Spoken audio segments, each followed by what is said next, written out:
Audio. You cannot think positively about yourself and negatively at the same time. You can't think, I'm going to win this race and I'm going to lose. Not a thing.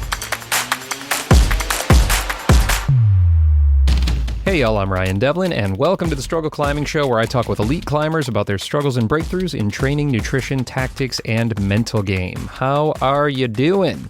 I'm doing good. I just got back from a little 4th of July vacay up on Lake Michigan. I'm feeling rested, and I am psyched to be back now in the podcast/utility closet, because today, y'all, we are chalking up for a chat with the fastest climber in the world, Sam Watson. How fast is Sam Watson, you ask? Well, in the time that it just took me to ask that question, a little less than 5 seconds, Sam can climb 15 meters, or about 50 feet. I'm talking about 50 feet in less than 5 seconds. It's insane. He holds the current world record for speed climbing, and also, I think, 9 out of the 10 fastest times recorded in competition. So not only is he fast, he's consistent. And Sam secured his Olympic ticket for Team USA by winning gold over at Pan Am's, so he's off to Paris pretty soon here with a goal of not only taking home the gold medal, but also besting his current world record time, and we talk all about that today in this conversation. But Ryan, I'm into bouldering, or sport climbing, or big walling. What am I going to get out of a conversation with a speed climber? Listen up, so much, okay? Sam is obsessed with training, performance, and optimization. Whatever style you're into, chances are you're going to benefit from improving the way that you move on the wall, optimizing your efficiency, and building explosive, powerful muscles that translate to speed and power on the wall, however you like to climb. Sam is an elite athlete at the absolute top of the sport, and he communicates it with such wisdom and maturity that's just far beyond his years. I am so confident that this conversation is going to bring a lot of value to your training and your performance. Let's go. So in the training part of this conversation here, Sam talks a lot about how he's been focusing on training up his strength in prep to then convert those strength gains to speed and power on the wall. And I've personally also been putting a big emphasis on strength, building strength over the summer months here. Heavy, slower lifts and heavy finger work is what I've been up to. And as a result, I have upped my protein intake by about 30 grams a day. I'm aiming to get at least a gram of protein per pound of body weight right now. So what I'm doing to achieve that really easily is just adding a scoop of PhysiVantage chocolate protein to my Greek yogurt for my nighttime snack. I personally really like their vegan Powerplex protein. I'm telling you, when I mix that with my plain Greek yogurt, it tastes like chocolate pudding. It is crazy. It's so delicious. And that gets me an extra 30 grams of protein right there. And by the way, a serving of Powerplex is only 130 calories. And I just love that PhysiVantage is a sponsor of this show, because I have been using their products for years now, you guys, long before I ever even had this podcast. Their supercharged collagen is best in class. I have it every day, especially before I trim my fingers. You already know that I love their protein powders. I was just telling you about that. And then I also start every day with their organic greens. So look, if your diet is a mess, then sort all of that out first. PhysiVantage founder Eric Hurst is the first to tell you that. Like, get your diet figured out.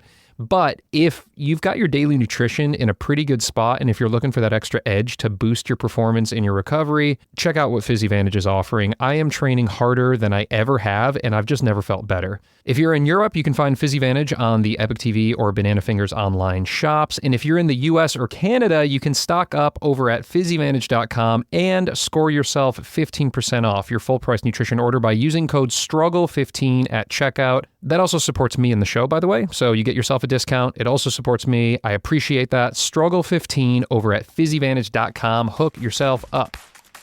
And lastly, big thanks to all you patrons and subscribers out there. So many new signups recently, which really means the world to me. Thank you. I just dropped a banger bonus episode with Sam just for you, and I'm going to tell you more about that in a little bit here. But first, let's think fast and go for gold with Sam Watson.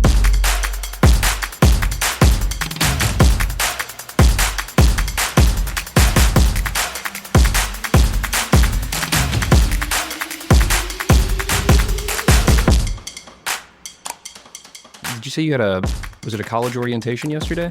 Yeah, so I had, for the past couple days, college orientation at the University of Utah. And it is the most useless amount of information and doing stuff and school tradition learning and all of these things that you're just sitting in a lecture hall. I think it was probably 14 hours combined time. I either skipped my freshman orientation or I like after the first half hour was like, okay, this is not going to be very useful. And I just like grabbed the packet of information and bounced. I tried. I was like, I asked, okay, so like, how, like, what part of this is mandatory? And she's like, yeah, we take roll 3 times, and if you aren't there for the roll 3 separate times, and we put a hold on your account, so you can't register for your classes, and you have to do it all again. I'm like, oh my God, you guys are evil. Well, it worked though, didn't it? They put the fear in you, and you stuck around. Well, congratulations, college. That'll be fun. Yep, yeah, I agree. It'll be a new fun phase of life, but post Olympics. So this is my main goal, and then after that, I can do whatever. So you qualified for the Olympics as a result of your top finish in the Pan Ams, right, at the end of last year. And so you were a high schooler when you qualified for the Olympics? Mm-hmm. That's crazy. Congratulations. It's really cool. Yeah, I was in online school for the last 2 years of my high school. So my junior and senior year, I did online high school that was just self-paced, and I could do it whenever I wanted. And I think I graduated in March. So cool. I graduated actually like right before the China World Cup. It's like a little bit before then. And then I had a tiny bit of time. And then I went off to the China World Cup. And I was so relieved because last year I had a lot of schoolwork to do. Like I had not finished my year. Like I really tried really hard to accelerate doing all my work in the off season. So I didn't have to do it during World Cups because it was such a pain. Yeah, I'm sure that was a metaphorical and perhaps a literal weight off your shoulders. Wasn't it in China that you set the world record? Yeah.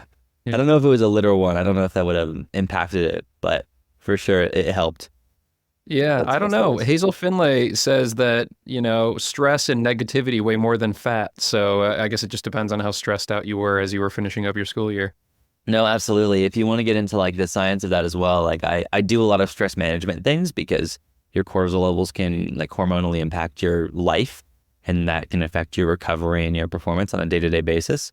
And especially managing that stress during a competition or during a competition round is extremely important. So one of like the worst things you can do is have a ton of outside of climbing stress that you can't control. Like that's probably the worst thing is like you're anxious about something that's like completely unrelated to climbing is like exactly what you don't want. Oh man, I'm super psyched to dive into this because I think, especially as we talk about World Cups and now coming up to the Olympics, it is one of the most high pressure situations an athlete could ever put themselves into. And that mental game, the stress management that you've been working on is really fascinating to me as I'm a route climber, I'm just a recreational athlete, weekend warrior and that kind of thing. But I face a lot of stress in my life, but also in the pressure I put on myself to perform if I've got a goal or a project I'm working on and this kind of thing. So I'm really excited to look at this through your lens as an elite athlete and as an upcoming Olympian here. First, we'll kind of take it back though. We'll start where we always start here at the struggle and talk about struggle, Sam. So where do you struggle or what's your relationship just kind of in general with struggle as a climber? Yeah, so I've listened to a couple episodes and I kind of have explored the philosophy of that kind of question. And I honestly say that my biggest struggle through many points is self-imposed expectation. And I always am the type that wants to push the idea of not having limits. And when you do that, you often are faced with the challenge of having a goal where you're like you believe in yourself and you really, really want to get to a goal. So for example, going sub 5 for the first time, that was a self-imposed expectation that required me to put absolutely all of my effort in. And when you get to that level and you can meet your expectation, you're the top of the world. But when you don't do that, so for example, the world championship, I wanted to qualify then, and I had a not very good comp. And when I didn't do that, the emotional palette of like disappointment and loss and like dealing with these things and dealing with, these culminations of all of your negative emotions at once because you didn't meet that expectation because you held yourself to such a high standard. It is really those moments and the other side of all the because it's almost never highlighted in a lot of senses. And that's why I kind of respect what you're doing here is that it's almost never highlighted the really bad things for someone like me. Like I'll almost never be given and say, hey, talk about your bad experiences in the sport. Right. Because it really is the other side to what all is shown and what all is talked about. And I think it does make it a lot better when you do get to those levels. And for example, for me, it was qualifying for the Olympics. Even though I had to spend that time and really hunker down and really train my absolute hardest. And when you do get that, it makes it so much more worth it. But at the end of the day, that's your struggle, because you have to be the only one that's really supporting yourself at that time. Really thoughtful, man. I appreciate the perspective. And again, we're going at this conversation in a slightly different aspect of climbing, not a slightly different, a significantly different aspect of climbing than I typically focus on here as I talk to predominantly, route climbers or boulderers, outdoor climbers. For the most part, though, we had a great conversation with Natalia not too long ago, and I've got some other Olympians coming up here. So I'm excited to dive into this comp side, but specifically then speed is like its whole other beast. And so as you reflect on that struggle that you just shared there, is that something that when you began to become focused on that discipline of climbing was present, or has that built as you've gotten better, as expectations for you to perform and excel have become maybe a little bit heavier? Or have you always had a self-imposed high goal setting, high expectations? Maybe it was sub 10 seconds, a handful of years ago, and it's sub 5 seconds now. Maybe it's going to be sub 4 seconds at some point in time. Like, is that a personality thing for you, or has that been a more recent development in your climbing? I would personally say the latter, where I've visualized for years now, at least. I would say the major date in which I wanted to visualize the rest of my track was November 2020, in which I wanted to qualify and win the Olympics, because speed climbing was given its own medal then. And I said, I'm I think at the time, 14-year-old kid. I have 4 really good years of training, and I'll know the competition is, there's some sort of qualification pathway I need to go through. And there's some sort of just the national scene and the international scene.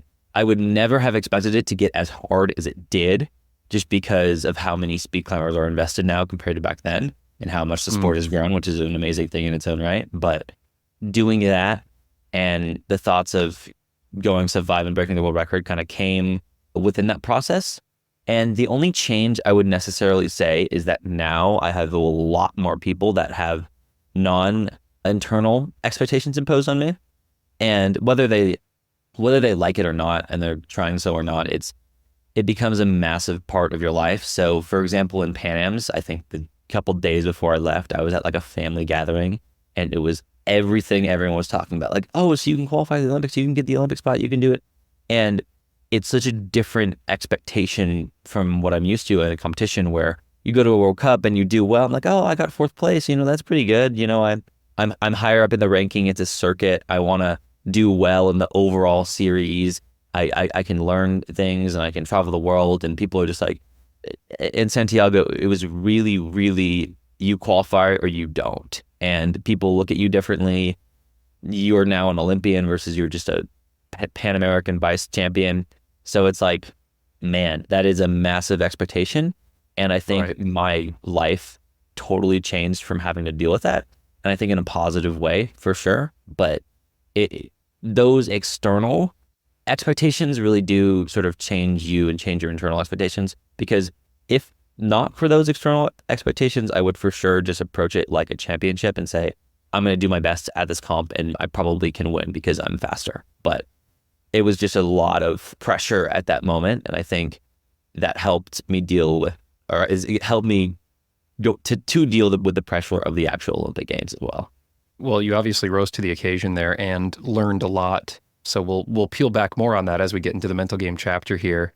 But what a journey you've already been on in your young career, but very driven, and looking back to when you were 14 years old and charting this path, and here you are ticking those signposts along the way. It's really inspiring. I'm psyched to dive in. I think what we'll do here, though, is just take a few minutes, if we could, because we're going to be having this conversation predominantly through the lens of speed climbing, and it's a specific discipline of this sport. I think everybody listening knows about speed climbing and enjoyed it in the last Olympics when it was combined. And, we went on a journey with Adam Ondra of trying to get his time from 10 seconds to 9 seconds and this kind of thing. It's a totally different game now, where it's its own event, it's its own medal, and the best in the world are going to be competing. And for those of us, including myself, who have just a very kind of cursory understanding of this type of climbing, could you just break it down for us? Absolutely. So speed climbing, as a basic introduction, is climbing a 15-meter route, which is standardized all across the world and typically homologated. So that means it is certified to be exactly the same as all of the other speed routes that are homologated. It is 15 meters at a 5-degree overhang, so a tiny bit overhung. It's not just a straight slab. And you have a qualification round in which you have 2 runs to try and get your qualification run. So just like any other time sports, like Formula One is the one I often use. You run a top time to get a placement. That placement makes a bracket. So just like the NCAA Sweet 16 kind of bracket. 16 athletes are paired up into races, and it is a tournament style until you have a final round, which is the gold and silver medalists, and a small final, the bronze and 4th place. So you just head-to-head race, and anything can kind of happen in those races. You often have close times, one person slips at the very end, the other person comes back, things like that. Or ideally for people like me, you just have 4 clean runs and coast to a gold medal performance. But that's kind of how the World Cup format works. And for speed climbing, and you have just the same route, you race in the knockout format in order to win the race. So it's knockout, and which means, of course, it's head-to-head. So in the first heat, you could do a sub-5 and easily advance. And in the second heat, you could slip, come off, get knocked out, and maybe ultimately the person who wins with a time that's slower than yours. It could be a 5.5-second run. So you had the fastest run of the day, but you didn't have the consistency. So you're rewarded for speed, but also consistently being able to go fast. Is that right? Correct. And one more thing, the seeding when you lose a race, so say there's 8 people, you have 4 winners, the 5th, 6th, 7th, and 8th place are ranked based on their top overall time. So for World Cups, it kind of matters because of points. So they would get more points. And I guess it's not a ton in climbing, but I guess you do get more money at that point as well. So it does matter a little bit for your fastest overall time. So the time from the qualifications and the time from all your runs go into who get those place of the losers of that bracket. Got it. Let's talk about the wall just for a second here, as I don't have a gym nearby here that has one, but I have visited some of the larger gyms around the country that have speed walls set up with auto belays, and I've seen people running them. I haven't run one myself, but I'm going to have you coach me through a speed run, and I'm going to go seek one out. And when this episode comes out, I'm going to release a video of me trying my best to flail up that. So 15 meters, about 50 feet, is that right? Yes.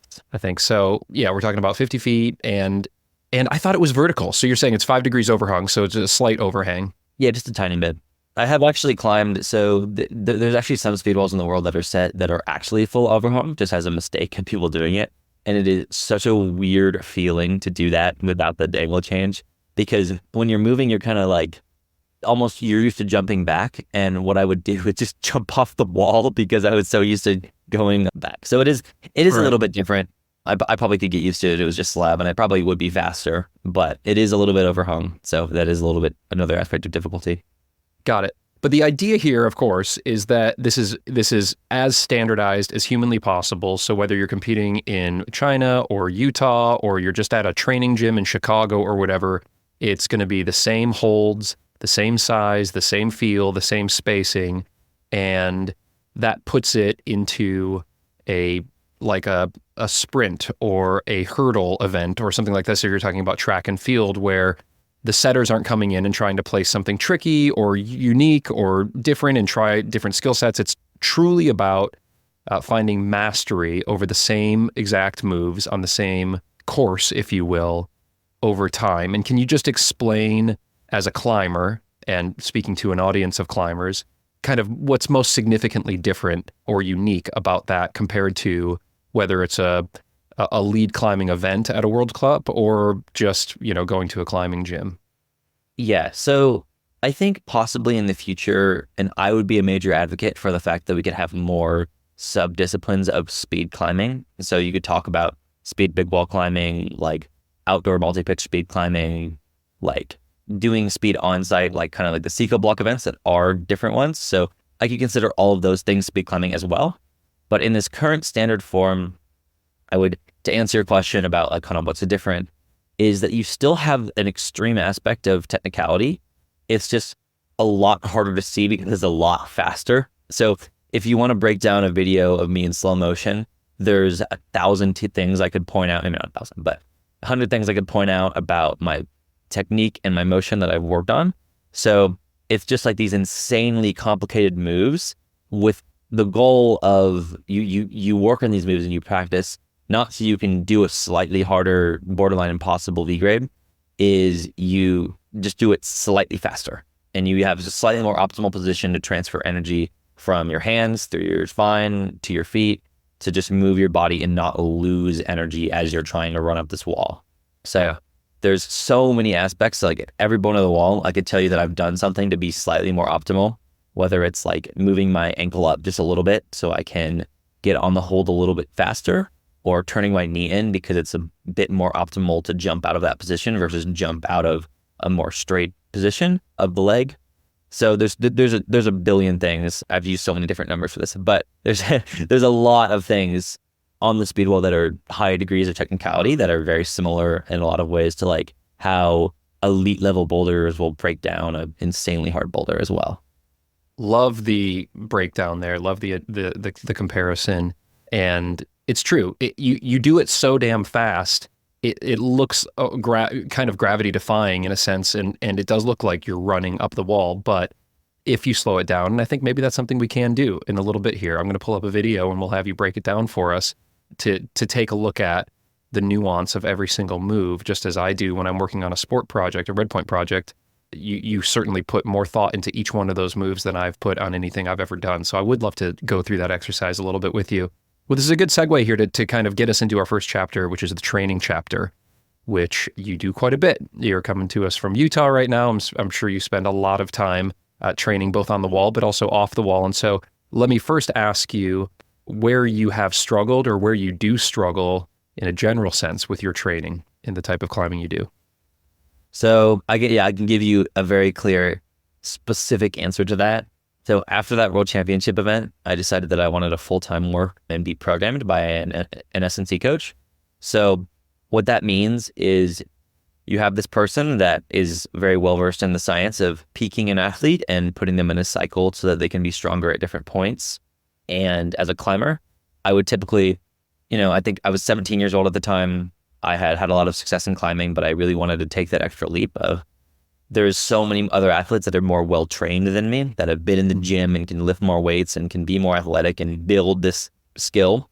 I'm like, I just don't have this. And so we hired an S&C coach that USA Climbing did. And I was like, okay, I'm going to put my faith in this. And basically what happened is the first time, like for the first, I would want to say like 2 or 3 months of working, it became a matter of doing so much off the wall volume when you haven't been used to it, that your body is just your central nervous system, your muscles, and your just general ability to climb just goes all the way down. Like I went from being able to go to the gym and run like 5.0 every day and at the time to running like 5.4. And that's like a major difference. And especially when you have that anxiety of having another event in a number of time, and you're like, oh my God, am I going to be okay? What's happening to me? Why am I so slow? Right. And you're doing these workouts that your body's just not used to. And as a young kid at the time, it was really just a matter of, I have to do these workouts and I have to kind of trust the process. But like, wow, like I've never taken away so much from climbing to do this, but it really did pay off. And I got a lot faster and I was able to show up at Pan Ams and do well at the China World Cup as well. And it really just having that and being off the wall training and training so hard off the wall that you're like, man, I'm a climber. I really want to be more on the wall, when that just isn't that optimal because you can control the peaking way more, especially when you're doing an explosive sport like speed climbing. I can't speak a ton to the endurance aspect. I can talk about that later, but I want to do endurance later at some point. But for climbing and peaking power and ability to jump high and move fast at a certain time, you need to be doing a lot of workouts through the off season and do control that level of fatigue and all those other factors. So working with that coach and getting better off the wall was just probably my biggest struggle to get as a better athlete, but it so does work. Well, I'd love to geek out a little bit about that, because you're essentially coming at it, it sounds like, from a place of training mostly on the wall, having a lot of natural ability and a great work ethic, and really dialing in the skills as a speed climber, but you wanted to level up from there. And it was a short-term trade-off, it sounds like, for speed on the wall to build more strength, more explosivity, more power. I'd love to hear what your coach was having you do off the wall that then made a pretty tectonic shift, because you won Pan Ams and then you broke the world record in China. And so for those of us who are listening who aren't speed climbers, maybe some of that will apply to those of us who just want to get a little snappier on the moon board, or, you know, on the boulder sets at our gym, or on a sport climb as well. Yeah, I can just give a quick note. I'm not trying to keep it like super confidential. My S&C coach, his name is Matt. He works at USA Climbing and is a liaison from the Olympic Committee. Great coach. He really knows his science. My on-the-wall coach is Albert Oak. He's a big person in the community, a great speed climber coach, and he coaches me through that as well. So just a quick specification as to what that means. But Got it. So I started working with Matt right after the World Championship and started making my plans. And he said, it's just going to be really hard because you're not used to doing this, and you're used to like kind of randomly peaking, and your body is not used to like having what's called a mesocycle. And I would go to the gym, and typically kind of the stuff that I would train is building strength. So slower velocity movements. So like heavy weights for a typically larger range of reps that involve breakdown muscles, and you have a certain amount of time to recover, and it does help because you have a lot more breakdown off the wall. So what I would previously do is just focus on way more on the wall volume, which causes breakdown on the wall. So your fingers get stronger, your hands get stronger, you learn to move faster, but it's not at a very efficient rate always, and you can't really control like that, and I wasn't very well versed in the science of it. So I would highly recommend working with an S&C coach if you can have that resource, because they know their stuff when it comes to the science of it. And even if I studied and I listened to whatever podcasts and read all these books, he's gone to school for 6 years to do it, and he's worked in the industry for 10 years, I think. So that's a major contributing factor as to why it's so good. But to answer your question, what happens is when you start that strength cycle, and especially just because it's your first one, your central nervous system starts to respond very heavily to that much load. So if you've ever like done a bunch of manual labor for a couple like days in a row, or being very active or doing a ton of climbing, that your body gets really tired, your central nervous system starts to lose coordination first. And coordination in speed climbing is extremely important because you're trying to grab holds at a very fast rate, and you need that coordination. So when you lose that, you start just like slipping, and you just feel worse. Like you just feel like you are a less skilled climber when you're super tired. Like I'm sure everyone listening could relate to, if you were to work for 4 days or anything like that, where your central nervous system is very depleted, you're less coordinated, and it's just a bad feeling. Like you just don't want to do that. So that's generally what happens as a very basic rundown of the strength cycle. There's a lot more physiological aspects that we could delve into if you want, but that's what mainly happens, and that's the main negative effect that causes you to go from 5.0 to 5.4 in that span. No, that makes sense. I appreciate it. And then the idea is, because you are looking to peak at a very specific time, you know when a competition is coming up, you're trading off that speed in the earlier part of the cycle for strength. And then as you approach the competition, you want to wind up the speed, the power. And so are you moving things off the floor onto the wall, or are you changing the types or the weight or rep set schemes of what you're doing on the S&C side? Kind of how does that look like maybe in the weeks or the days as you're approaching a big comp? So depending on when this is uploaded, I'm actually going to publish a few videos on Instagram about delving more into this topic and how to do it for someone completely for free, about how to basically structure a cycle. But What happens once you complete that cycle is you do a deload a week. So probably 2 workout sessions that are pretty light. And then what starts happening is you go into either a power or accelerative block. And the accelerative block is what I'm doing right now. And I'm super sore right now, and it's pretty hard. Is you do the strength cycle, deload, and then accelerative block, which means you're going to peak in about 2.5 weeks. So doing stuff that involves high velocity training at not max weight. So an exercise like that is doing a squat onto a bench, and then you tap the bench and go all the way up at max speed. And you can use it's called a velocity-based trainer encoder, and attach it to see, I'm moving the squat bar at 1 meter a second. And if you're maxing out a squat, you're probably moving about 0.4 meters a second. And if you're speed climbing, you're moving about 3 meters a second. So you're using this technology and such to say, I want to move these weights faster to what's called potentiate your muscles, either in a longer term or a shorter term, to just move at max speed. And your body does still get sore from doing things like that. Like it's still moving weights for a number of sets that are like pretty hard on you, but you end up accelerating. Once you start doing these speed, you can sort of move it into, like, for the next 3 weeks, power cycle, which is doing a lot of overspeed stuff. So think adding a band to your pull-up and moving as fast as you can, because that's potentially like to assist the pull-up, to like essentially to remove weight from your body. Yeah. So Okay. like a great one I do, this is one I do like the day before comps to prime myself, is I do 6 pull-ups with a weight. It's like 25, 35 pounds, not a ton, near my max.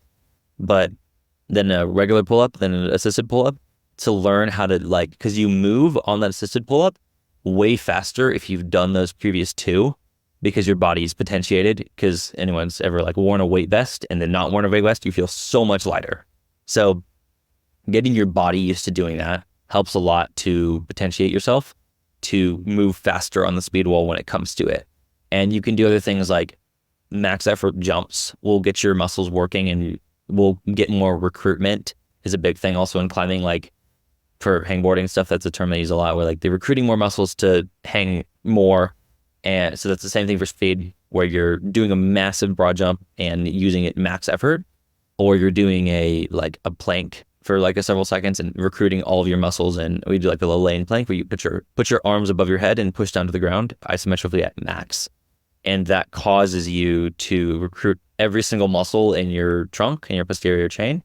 And that allows you to potentiate yourself to be faster and use all of your muscles. It's quite like a complicated topic. So I'm sorry if we lost you, but that's some of the basic science around training for speed climbing and the very advanced levels of making a cycle and being an elite athlete in the sport.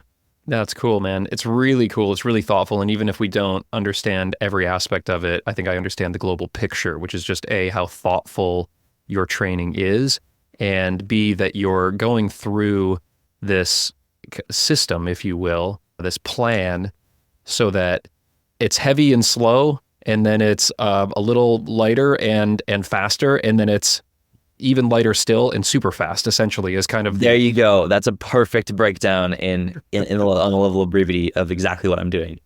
Good. Well, yeah. We'll link to those videos that you put out as well, just so people can have like a visual reference. They can, swing by your Instagram.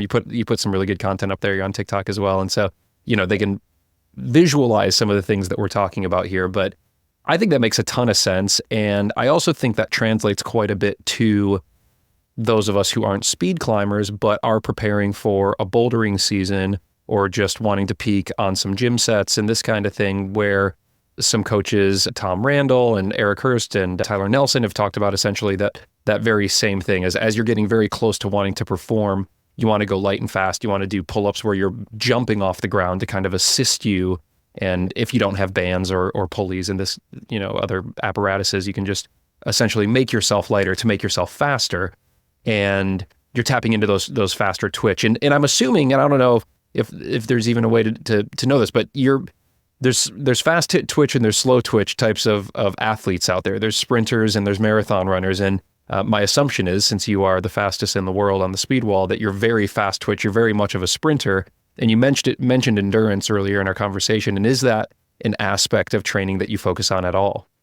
So I would generally say yes, a bit, but in a different way. So what I like to call it, use the term improving your engine, so your cardiovascular health, so your heart and your lungs, in order to take on more load. So when I'll do these workouts, I typically will not give myself a ton of rest in between this kind of sets, and I'll do them in a pair. So I'll do a workout back to back and then rest 3 minutes. So I'll do say pull-ups, single arm chest presses, and then some jumps, and then rest 3 minutes. So it's pretty intense, and that helps build up your engine for taking on load, because people don't really realize this, but a 40-minute speed final is kind of an endurance event when your heart is kind of pumping and you're running around being kind of corralled by people and getting back in line and trying to stay warm. That's kind of it's way more of an endurance event than people would think. And it's way more of an endurance event than just a singular speed run when you train. So Right. it's obviously difficult in its own way, but like for bouldering run, you have 4 minutes on, 4 minutes off. And you are, for a lot of that time, on the ground and doing tactics. So you're resetting as much as you can and doing that. And for speed, you're on the roll for an insanely low amount of time, but you're basically getting to about like a level of, you're pretty tired after one run, especially at max effort.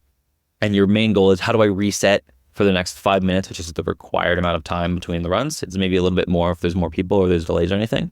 But how do I reset to max to do that again for 4 times is the main goal. So that is probably the biggest factor to do endurance stuff. So I don't like do cardio for like a long period of time in zone 2 or 3. So I'll typically do very high heart rate things. One of the exercises I'll do is you get on a bike and you do 15 seconds on, 45 seconds off at max effort. So your goal, like the cue that my coach told me to do, was you want to feel like you're about to pass out for all 15 seconds and not just the last 5. So you're constantly putting towards 10 out of 10 effort on like an air bike. You're trying to push over like 1,000 watts on it. And you're just max effort, then 45 seconds off, then do it again 4 times. So you really, really get your heart ready to do that. And you also are training your heart and your lungs and your whole engine to recover faster in that 45 seconds when you lower that amount of time to get from max heart rate to closer to resting to do it all again. So that's kind of some of the training that I'll do. I have aspirations to do other types of climbing. I want to do some big wall speed climbing, and I want to do some Seco block events, and I'd love to do like the multi-pitch Red Bull dual set at some point, and that would require me to train not just hard moves, but to train to climb for an hour and a half, 2 hours, almost in a row.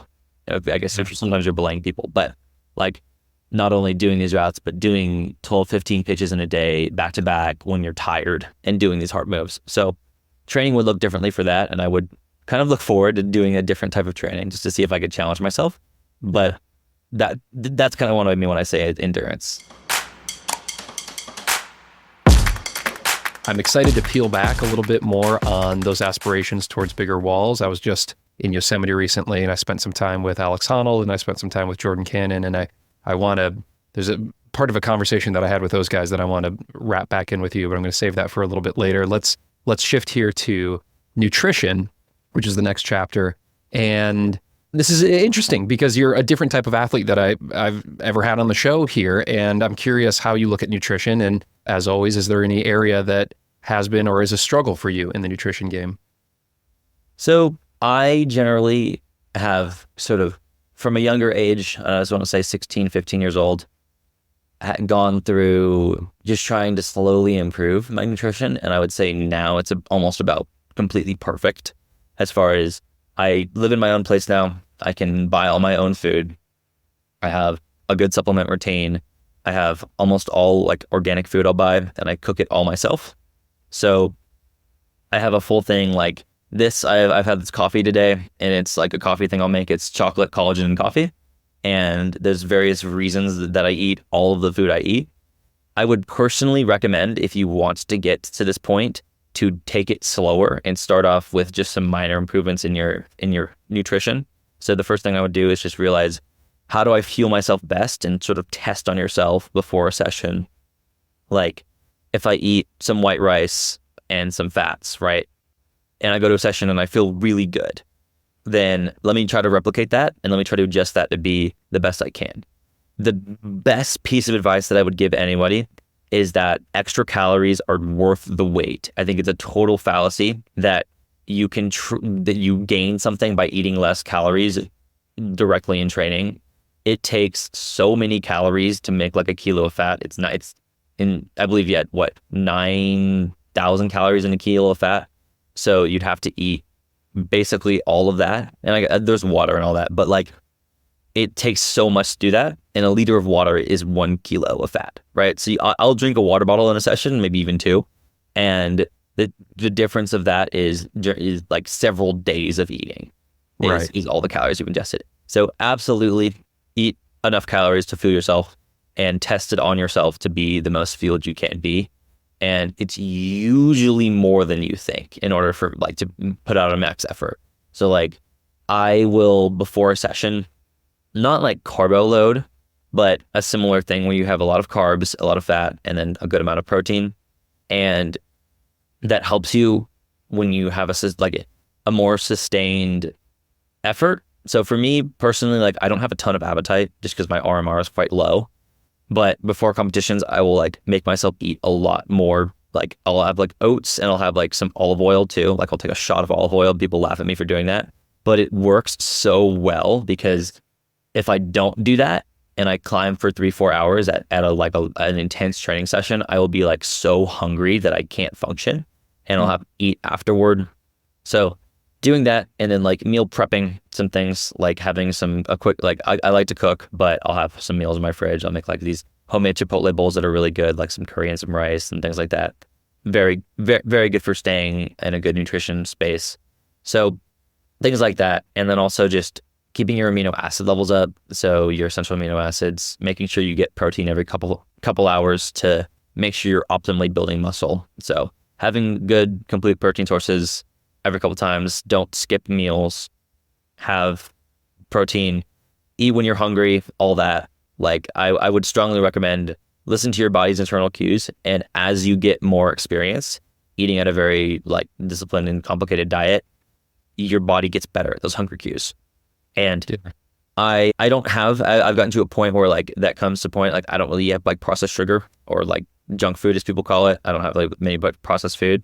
And it makes it so much better when I do. Like I think after the Salt Lake World Cup when I won, I was like, I want a tiramisu right now because that's probably my favorite post-comp dessert.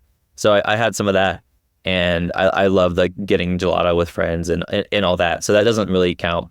And just tell yourself, don't feel bad if you want to go have dessert because 9,000 calories for 1 kilo of fat. And that is not even like a couple percentage towards the way there. It does not matter. Once it does not, you're fine. You can still be an absolutely elite athlete and have occasional treats. It's totally fine. Super thoughtful, man. I mean, congrats on the work that you put into this aspect as well. It sounds like it's been an evolution over the years. And for a lot of us, it's, a constant kind of up and down as, again, I'm just a weekend warrior and I've got kids and there's junk food in the house all the time. And I've got a bad sweet tooth. I typically ask people donuts or ice cream. Like, what's your vice? For you? It's tiramisu, which is like almost like a mix between donuts and ice cream. It's an interesting consistency tiramisu. It's like cake, right? Yeah, it's like cake and the coffee on it. I went to Milan for about a month and I had tiramisu almost every day because like I would just try all these places and they were all like, I was expecting like some like mediocre tiramisu, but they were all like at least like 9 out of 10. Like it was incredible how good the food there was. So they know how to do it. Yeah, they know how to do it in Italy.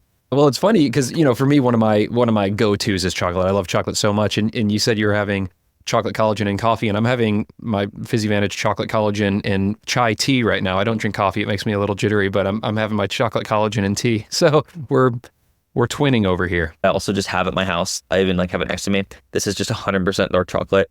And I've gotten to the point where I can just eat it before a session. Same thing because it's very caloric. 100% dark chocolate. So like super bitter dark chocolate. 100%. Yeah, I would say like you have to ease into it. You have to start with like 65 or 70 and then move your way up into being crazy like me. But it's like coffee or even like wine where you start to appreciate the intricacies of the flavor post having like an experienced palate of chocolate. So just get used to it. And then it's really good for you. It's got a lot of antioxidants. So that's why I'll take a powdered form every day in my coffee. But nice. So you are drinking coffee. My last question here in the nutrition chapter is typically around caffeine and how or if you use caffeine strategically for when you train or perform. So we can talk about this later, but my biggest struggle in life is sleeping. Like I'm a horrible insomniac. So I cut off caffeine at 11 a.m. every day. So it's just like very early. A lot of people don't have to do that. Say 4 p.m. is way better for them. Envy you, but I'm very sensitive to caffeine. So unless it's a competition, I typically don't have caffeine past the morning.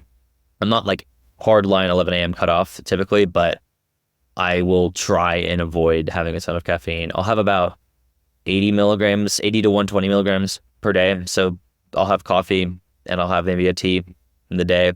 But besides that, I try not to do it. If it's a competition and I like maybe feel tired, like I feel not great, then I'll make an exception because it's a competition. I don't really care if I don't sleep that well the same night. But Right. that's completely fine for me. I acknowledge that everyone has a different reaction to this chemical. So do what's best for you. Experiment on yourself. If you're going to take one nutrition trip away from me, experiment on yourself and just try and improve yourself over time to be the best athlete you can. There's not many right answers as far as things. Like, don't categorize food into good and bad. Don't say caffeine. He doesn't have caffeine, so I shouldn't have caffeine. It's not the same. Everyone's different. So that's what I would say about caffeine.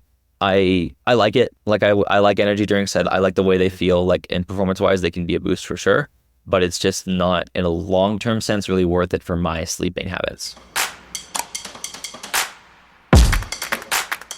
This episode's brought to you by the Force Board. Are you into training your fingers? Dumb question. You're a climber. You're obviously obsessed with your finger strength. You're probably looking at your fingers right now as I'm saying this. And let me tell you, the Force Board is a huge step up from hangboarding. If you're not familiar with what a force gauge is, it's this little digital device that connects to your phone, and as you pull on a block or a portable hangboard, it tells you exactly the force that you are using so that you don't need to mount a hangboard, you don't need weights or pulleys to get the desired training stimulus, and you can track all of your data seamlessly and program your workouts right there in the app. And training your fingers this way, let me tell you, instead of doing weighted hangs, reduces injury risk and is just a heck of a lot faster, easier, and more consistent. I've been using one for months now. It is super portable, so I can easily bring it with me to the crag or to the gym for warm-ups. And then I'm also using it to train up my endurance right now, doing some 7-3 repeaters at 60% of my max, which is super easy to program because the app gives me that target line to hit on each and every pull. And as soon as I can't hit that target, I know my session's done. Boom. That's it. I don't get injured. I don't get overly fatigued.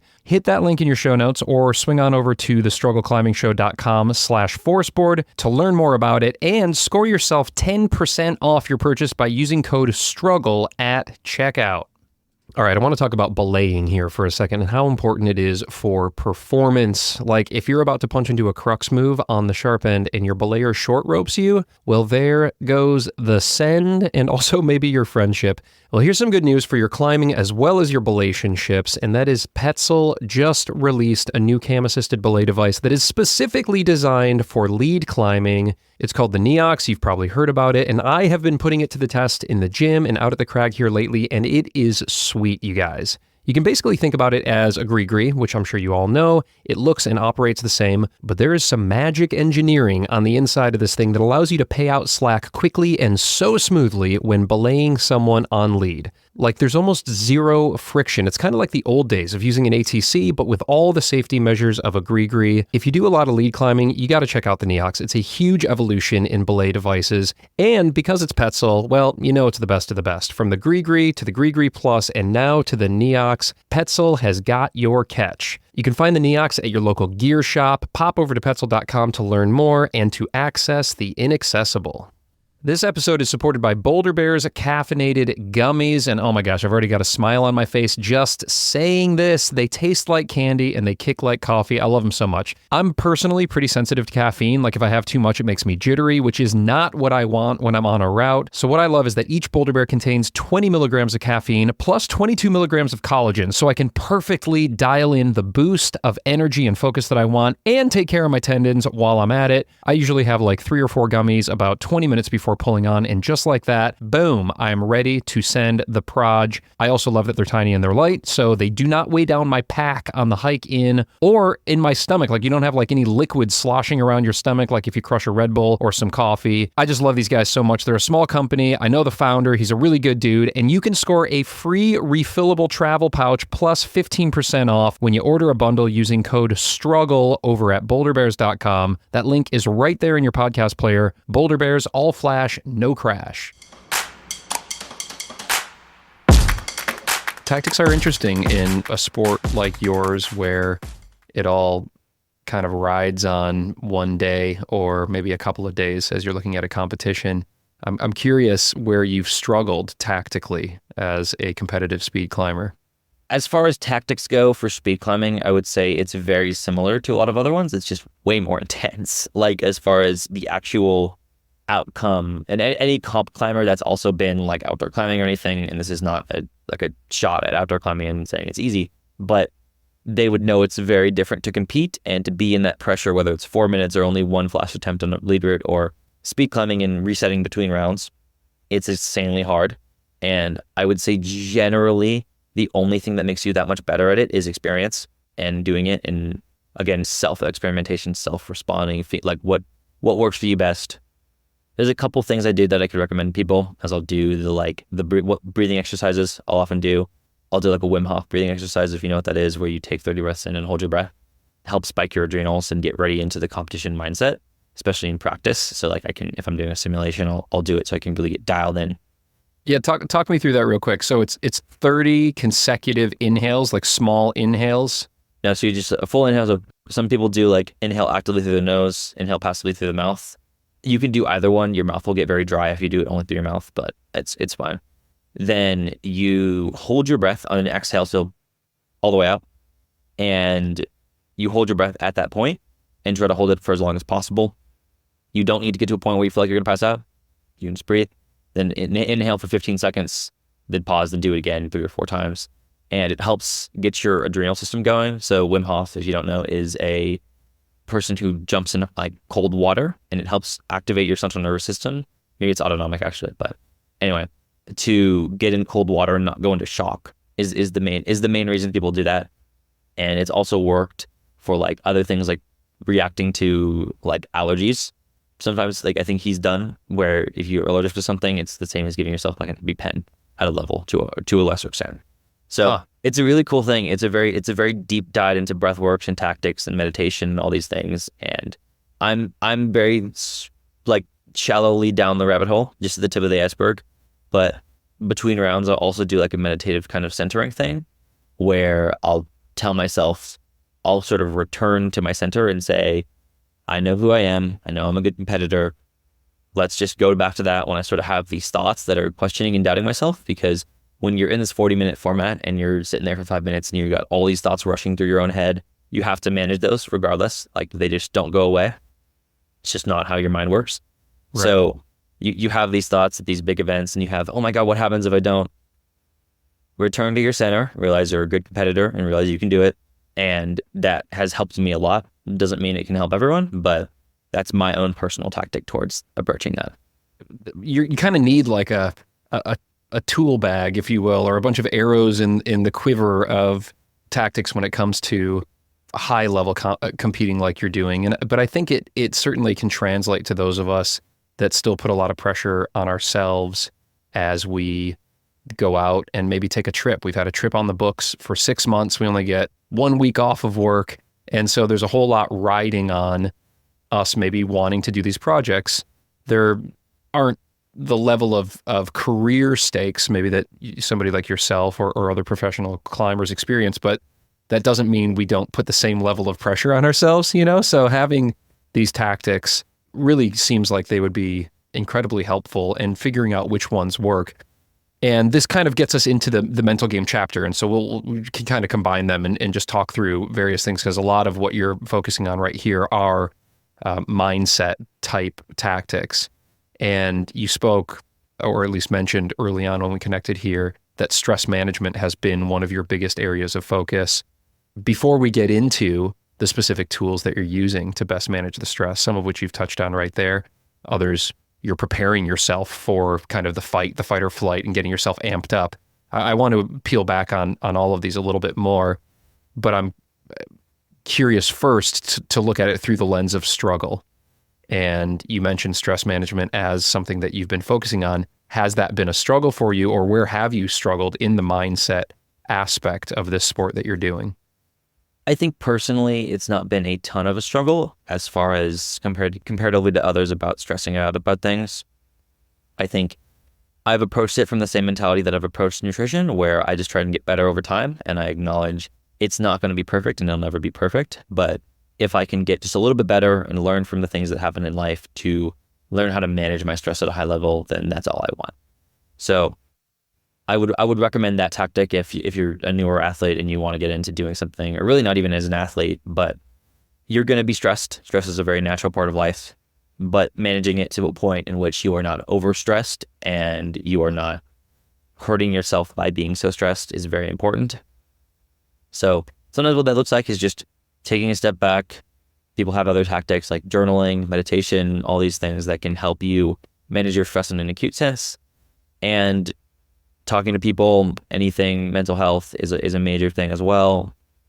Being open, don't bottle up your emotions, figure them out. I'm a very solution-oriented person. Not everyone is that way. Some people just want support.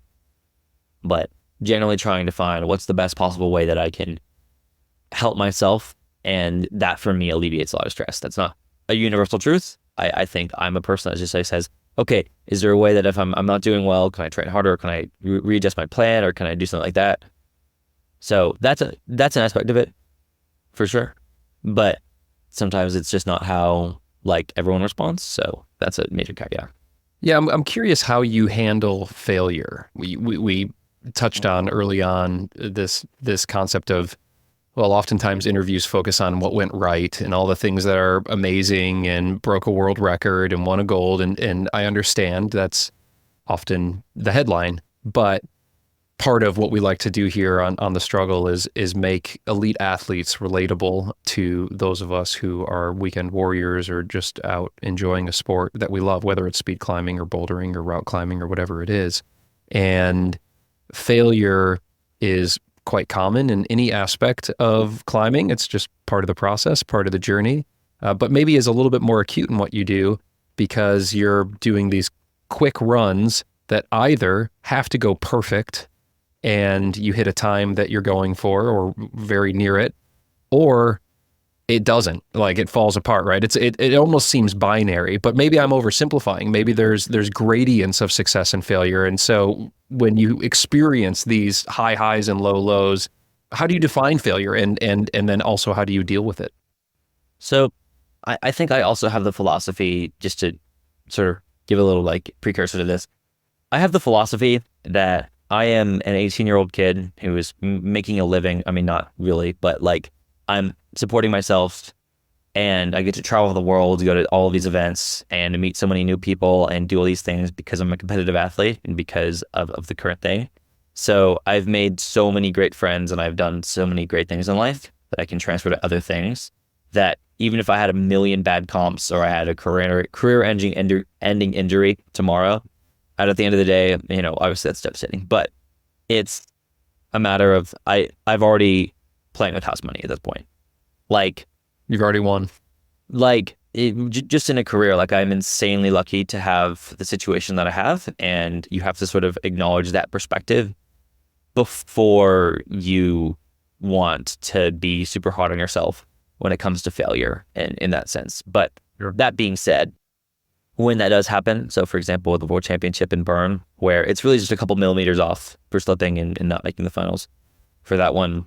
And I don't necessarily know how I would do it again, because I don't think it was a perfect response as far as being objective about things. But everyone has those feelings of like, man, I had such high expectations of myself and everyone had such high expectations of me. And there's people here in the most expensive country in Europe that are here to see me, and it really sucks that you couldn't show up that day. And I think everyone has to have their own response, and everyone has to have that perspective of it not the end of the world, but you just kind of have to move on and realize, what else can I do? Is there something else? That's my solution oriented brain, where I said, I'm just going to train really hard and qualify at Pan Ams. I have 70 days. I got it, right? I'll go home, I'll reset, and then I will go to Salt Lake and train, like do my best. And that's another thing about speed climbing, is that when you slip, things like that happen, regardless if you're in really good shape. It could be less consistent. Like I even have that thought. I again, this is not comparing or doing anything like that, but I was just like, man, if slips didn't exist in speed climbing, like life would be so great. Like I'd be like Serato, like I could just like win every event and be super fast and like go out of these places and, you know, be such a superstar in the sport. But unfortunately, like I just slipped. So Right. I think I've worked on consistency a lot recently then. So I've had like way better events, and trying to get to that level of the best in the world is a very uphill battle, obviously. And you want to hold yourself and have these expectations. And when you have that expectation, everything else is a failure. So like even after I set the world record, I still didn't win the World Cup. Like I still lost the final race. And at the end of the day, I was like, man, yeah, I would have rather won. Like it was a really hard race to win. Like I would say he ran like 4.91 and I had like a 5.11 because I slipped. I'm like, man, I wish that I could have pulled this off. But at the end of the day, like I just didn't.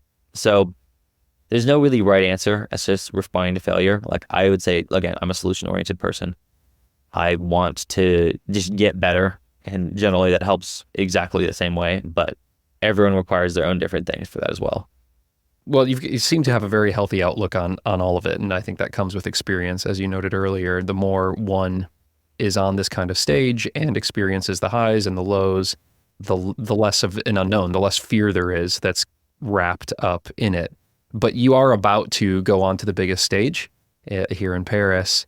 And I'm curious what types of mental training you're going through, whether it's with a coach or, things that you're just experimenting with yourself that you plan to implement when you get there. And that's not just about handling the pressure, but also visualization or anything that you may use to help you perform at your best, not just alleviate pressure, but also to excel, to peak, not just as you plan to physically, but also mentally. So if anyone has ever read the book With Winning in Mind, this is basically copy pasted from that. But you have your self-image, or you say, right before you're about to go, what's your image of what will happen? And generally it's a lie if you ask someone, what are you thinking about right now? What do you picture right now? And they're like, oh, nothing.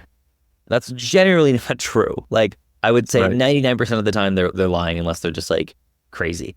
But what is one thing that is, I would find is completely true and you should take the advice of, is you cannot think positively about yourself and negatively at the same time. You can be one or the other. You can't think, I'm going to win this race and I'm going to lose. Not a thing. You can't do it. Your brain is literally incapable of doing so. Right. So once you realize that and you said, I'm thinking positively, you acknowledge yourself, oh, wow, I'm thinking positively. And you get that visualization, then you realize I am on my own side here. I am not going to be my worst enemy. Speed climbing at the Olympics is hard. Every single one of these athletes are elite, do it basically professionally level, and are incredibly good. Like you have to have that level of respect, and you have to have that level of the only thing you can do is control the controllables and say, I'm on my own side and I'm not going to be racing myself here. I'm going to be racing their athletes, and I think that I can do better and I can win that race. And that's the philosophy that I have approaching Paris. I'm absolutely sure that I will learn more from that, from going to that big of an event and performing there. So I don't know. There is massive implications as far as this is such a big event that if I win the Olympics, my life is totally different than if I get second. So that's just kind of something that I approach it with. And another thing I say, that the Olympics is a platform. The Olympics is not just a competition. It's so many other things. I get to meet so many other people. I get to have these friendships. I get to have a way that people can know me and know speed climbing, and just put in the best you can put in, and the rest will just sort of come. Like just focus on that input is another quote that I would give. That's a great opportunity for us now to kind of look beyond the Olympics for a second, look even beyond speed climbing, and just talk about things that you're passionate about, things that bring you a lot of fulfillment and joy outside of climbing in general. We touched on a little bit here that you're in college orientation, so we know you're going to be going to school soon. I'd love to hear what your focus will be there, or if you have, career aspirations and a major in mind, but also, what are you doing?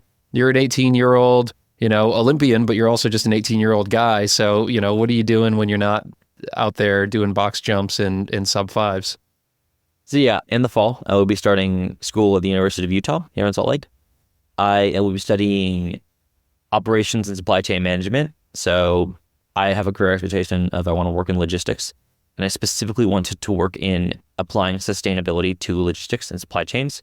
So as these new technologies come out, like sustainable aviation fuel and packaging options and other things, applying a level of sustainability to these supply chains and having a job in that, and using these resources to help accelerate a more sustainable future for the future generations is something else I'm completely passionate about. That's completely unrelated to climbing. So that's why I chose that degree and that major. I'm technically not actually declared in that major, and I can't do so until a little bit later, but that's what I plan to study. But college is also an experience where you can kind of learn about yourself and if that's what you actually want to do. So doing that, business major, and I think there's a lot of other things I can apply. I think I know a lot about the same topics, and I don't know how great that'll be as far as like meeting others and understanding that, but I'm excited for the future of university. And as far as other things I like to do, I love connecting with people. People know that I like to learn a lot of other languages and to be able to talk to people and understand them and explore other cultures and when I travel. So all of those things kind of help have a balanced life, and having a balanced life really helps first climbing and being an athlete, because at the end of the day, if you have a million bad competitions, you still have these other things to kind of go home to. So that's what I would say as a result of having other interests and exploring them is if you're looking into it, you don't have to be all focused on climbing. I really am. Like, I would say to the point where I'm not really attracted to doing to going out at night or doing any things, and I'm very disciplined about going to sleep and recovering, all these things. But I have other interests. I do pursue them. And if you're someone who wants to be an elite athlete, you absolutely can still pursue your interests, and you absolutely still can go to school and do all these things, and you don't have to. But if you are interested in that, I would highly recommend go do the other things, because it really does make you better. 100% agree. I think all of that stuff is incredibly important. And now I'm going to break my own rule here, because I said let's move beyond climbing, but I want to bring climbing back into the conversation here and talk about other types of climbing. And do you, when you're not, running up the speed wall, mess around and have fun on the boulder sets or on sport routes? You mentioned that at some point in time you want to expand into big walls and some other Sequel block and other disciplines. But how much climbing do you do outside of the specific speed climbing that you're focusing on right now? So to be honest, not a ton deliberately. I absolutely love getting on the lead routes and the boulders and just having fun. I don't really train at all to do that. I don't want to get a ton better. I love outdoor climbing. I love just getting on and not even that hard of a route, outdoor lead climbing and outdoor slab. And I love that process of being scared and pumped and tired and trying your best. All that, as I love it. It's so fun. I will always do it regardless if I'm a competitive athlete or not. But I don't train to do so. I don't get in the gym and get pumped. If I do want to go to these events, I will do that, and I will get on a spray wall and do hard moves to do so. But currently, it's only a really fun thing for me that I'll do occasionally, and it doesn't really take away a ton from training. I think if you're in the gym bouldering and you're falling and you're trying really hard and losing a lot of energy, it's not great. But at the level I do it, I can just kind of have fun. I'll get on a spray wall, have a project, my warm-up project, and try it every couple times every session, and it'll be fun, and it's a cool way to get warm and get ready to speed climb. But speed climbing is my main focus as far as I'm mostly speed climbing, I would say 95% of the time. But yeah, so yeah, that's most of it, and that's my relationship towards other types of climbing. Post season, I think I will for sure do it more, but right now I'm very focused for sure. Well, I mentioned earlier on that I was just out in the valley recently, and I spent a little time with Alex Honnold while he was out there, and Jordan Cannon, and both of them were focusing on some speed records at the time, a little bit more esoteric type speed records, rope soloing speed records. And Jordan had done 2 rope solo routes on El Cap in under 24 hours. And Alex, after I was hanging out with him for a little bit, he went out and set the speed record, the rope solo speed record, on the Salathe of El Cap. And obviously Alex holds a whole lot of other records in the valley there, and he and Tommy hold the overall speed record on the nose at sub 2 hours. But when I was talking with him, he was joking about how that's going to get blown out of the water at some point in time.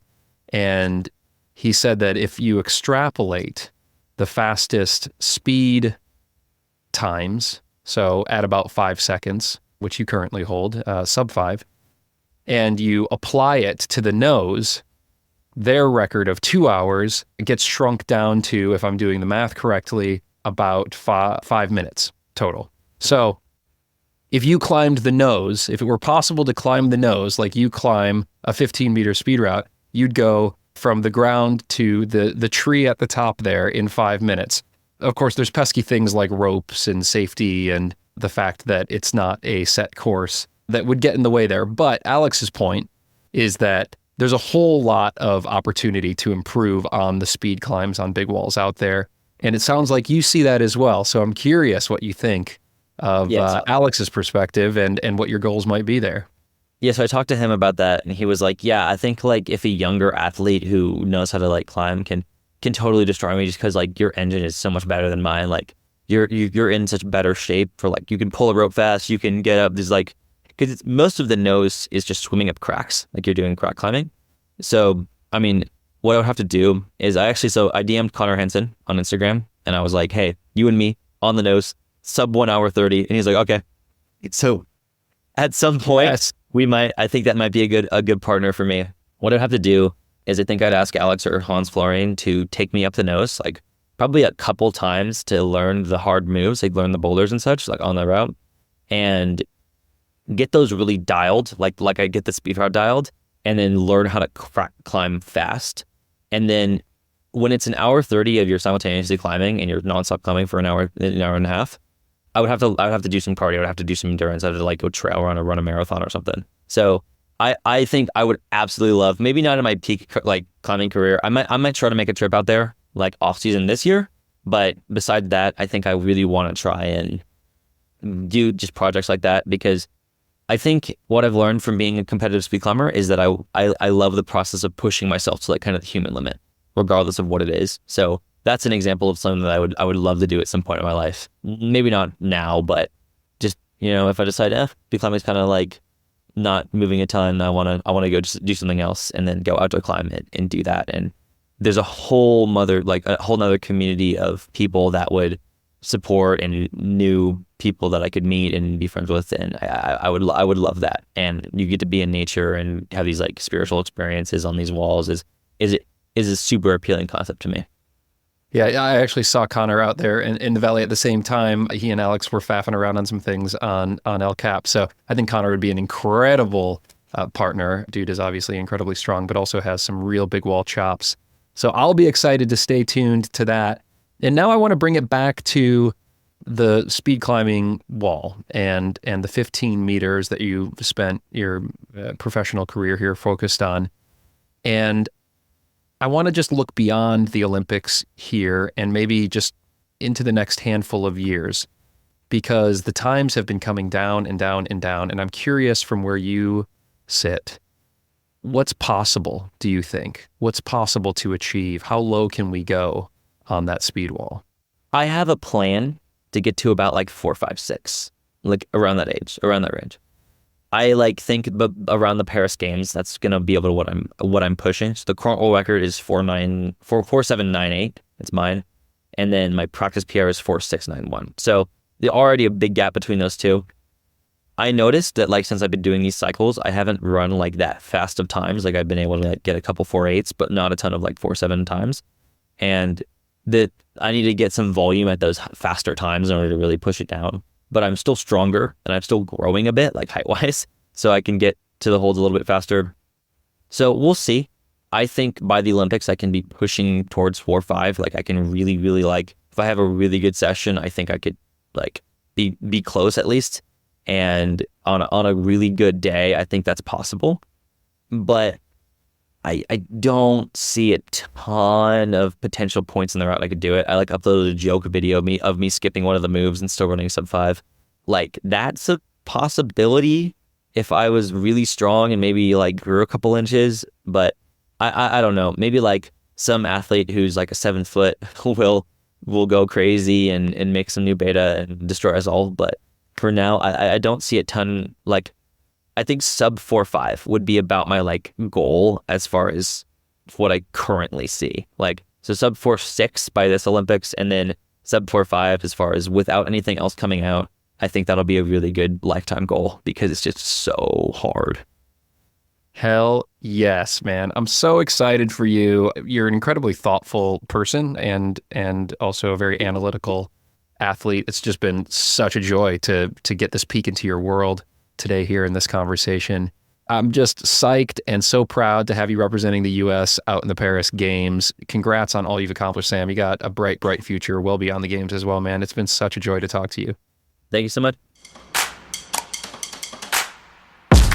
All right, there you have it. That clips the anchors, or rather in this case, stops the timer on this episode with Sam Watson. Hope you all enjoyed this one as much as I did. I've got such a better understanding and appreciation for speed climbing now on the heels of this chat here, and also just some really solid tips and tactics to carry into my own training and my performance. I love everything he had to say, especially as we were focusing on taking strength and converting it to speed, and some of those mental, kind of mindset hacks there that he was sharing towards the end. Such interesting stuff. And check this out. I just dropped a big bonus episode with Sam for patrons and subscribers where Sam goes into a lot more detail on some of this stuff. He shares how speed climbing training is benefiting USA athletes, including Jesse Grouper and Colin Duffy, how things are laid out for the Paris Olympics. It's a little bit different than what you see in IFSC. So if you want to just understand what is coming in the Olympics, there's a really good breakdown there. The benefits of training in suboptimal conditions, tips for anyone looking to try speed climbing for the first time, how a sub 5-second speed climb would compare to climbing a V15. Really cool perspective on that. And then he also does a fascinating move-by-move video breakdown of his world record speed climb that really opened my eyes, to be honest, to how insane the level of skill and fitness is that Sam and other speed climbers have. You can get instant access to all of that right now at zero cost, actually, with a free trial over at patreon.com/thestruggleclimbing-show, or right there in your Apple Podcast player if you are an iPhone person. And you're also going to get instant access to more than 60 hours of other bonus content featuring the best of the best. Adam Ondra, Chris Sharma, Nina Williams, Alex Honnold, and so many more athletes and coaches that have been on the show here. Plus, pro clinics on stronger fingers with Dr. Tyler Nelson, advanced bouldering with Allison Vest, moonboard with Ravioli Biceps, performance hacks with Hazel Finley, and so many more. It's all there for just a few bucks a month, or actually zero cost right now with that free trial, so you can try it before you buy it. Although, honestly, your support as patrons and subscribers is really what helps to keep this thing going. So if you got a few bucks, I certainly would appreciate your help as I'm jamming away here in the podcast/utility closet. Thank you. I love you. Big thanks and appreciation to all of our show sponsors who have brought you this episode here at zero cost. Way to go. You can check your show notes for links and special discounts from those guys that are only available to Struggle listeners, and there's some great discounts there, so check them all out. Actually, you can see all of the show's brand sponsors and special deals by popping over to thestruggleclimbingshow.com/deals. Hey, did you know that The Struggle is carbon neutral in partnership with the Honnold Foundation? Well, you do now, and it feels pretty good for me to write that check every month. They're doing such amazing work to bring clean energy to communities around the world. Y'all can get inspired and learn more about their amazing work over at honnoldfoundation.org, and toss them some love if you can. They're doing awesome stuff. And lastly, The Struggle is a proud member of the Plugtone Audio Collective, a diverse group of the best, most impactful podcasts in the outdoor industry. The show is produced and hosted by me, Ryan Devlin, and edited by the wonderful Glen Walker. All right, that clips the anchors on this episode. Thank you so much for tuning in and supporting the show. If you want to do something that helps me out for zero cost, you could rate and review the show wherever you listen, or just share this with one of your climbing friends or the gym that you climb at. It really helps to get the word out there. I appreciate it. I hope your training and climbing are going great, and if you are struggling like me, well, just remember the struggle makes us stronger.